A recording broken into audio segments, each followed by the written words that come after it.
Assalamualaikum warahmatullahi wabarakatuh. Saya Intan Sari Siregar dan rekan saya Sandatul Waslia DSP. Kami dari kelompok 4 ingin menyampaikan materi yang berjudul Murtad dalam Islam. Baik, yang pertama pengertian murtad. Istilah murtad dalam bahasa Arab yang diambil dari kata yang bermakna kembali, berbalik ke belakang. Sedangkan menurut syariat, orang murtad adalah seorang muslim yang menjadi kafir setelah keislamannya, tanpa ada paksaan, dalam usia tamyiz atau sudah mampu memilah dan memilih antara mana yang baik dan yang buruk, serta berakal sehat.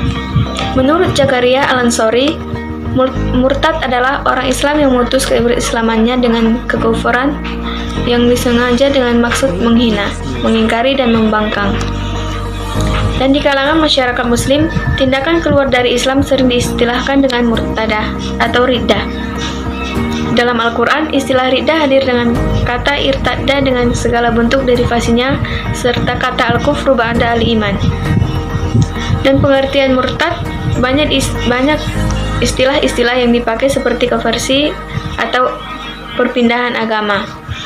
Namun, untuk mencari kenyamanan dalam menyimaknya maka sering digunakan dengan kalimat perpindahan agama, sehingga pada masa Rasulullah SAW memberikan hukum-hukum untuk para pelaku pemurtadan. Seperti halnya yang dikemukakan dalam sunnahnya, tidak halal darah dan wajib olehnya untuk diperangi bagi orang yang tidak mengakui adanya keesaan Allah. Selanjutnya ialah dasar hukum murtad. Perpindahan kepercayaan atau agama dalam Islam sangat fatal akibatnya.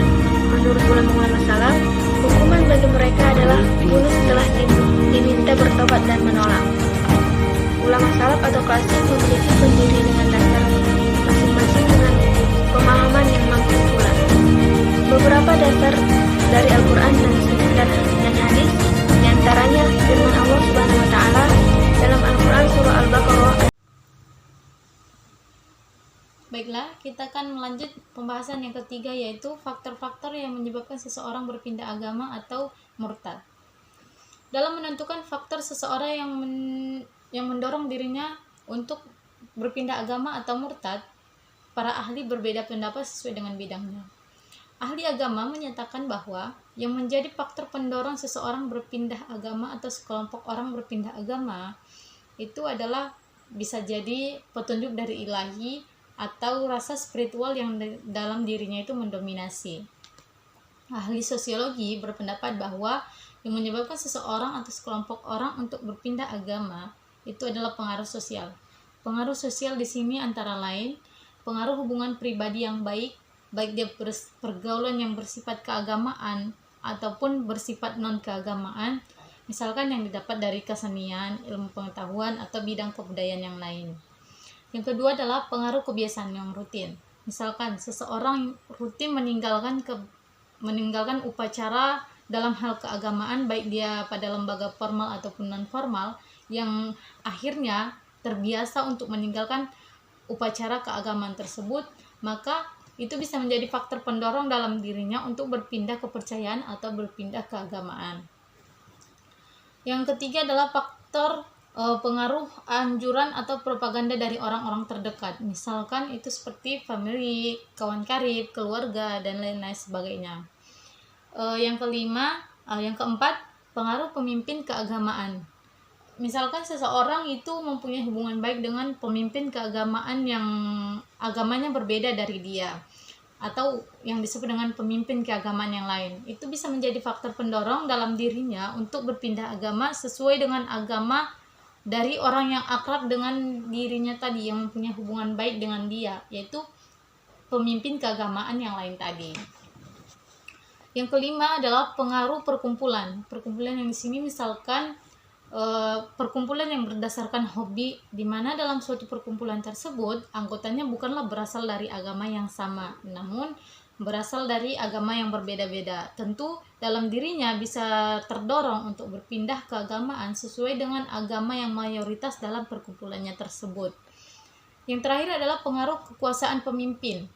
Yang dimaksud di sini adalah kekuasaan pemimpin. Umumnya masyarakat dalam suatu wilayah, daerah, ataupun negara itu akan mengikuti ajaran atau agama yang dianut oleh pemimpin atau rajanya. Yang terakhir ahli psikologi. Ahli psikologi menyatakan bahwa seseorang atau sekelompok orang bisa berpindah agama atau berpindah kepercayaan itu berdasarkan faktor psikologis. Faktor psikologis ini adalah faktor bisa berasal dari faktor tekanan batin atau kondisi jiwa seseorang yang menyebabkan dia berpindah keagamaan atau berpindah kepercayaan. Baiklah, kita akan masuk selanjutnya akibat murtad. Ini pembahasan yang terakhir ya. Dalam pandangan fikih tradisional sangat jelas bahwa di bawah hukum Islam seseorang yang murtad harus dihukum bunuh. Beberapa pandangan ahli hukum klasik juga mengindikasikan bahwa murtad memang harus dihukum bunuh tanpa melihat konteks yang melatar belakangi turunnya perintah bunuh yang ada dalam Al-Quran dan Sunnah. Hukuman bunuh bagi orang yang murtad sangat populer di kalangan kaum muslim.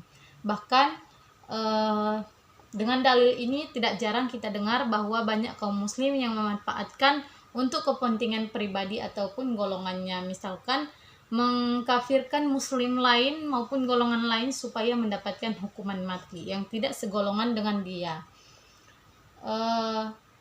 Pendapat Abdurrahman Smith dalam penelitiannya mengaku bahwa mengatakan hukum bunuh yang ditegaskan Al-Quran bukan karena kemurtadan, melainkan adalah kejahatan pidana dan permusuhannya kepada Allah dan Rasul-Nya. Kalau dalam hadis Nabi yang menegaskan secara tekstual hukum bunuh atas murtad, man baddala dinahu faqtuluh, ini harus dipahami secara kontekstual.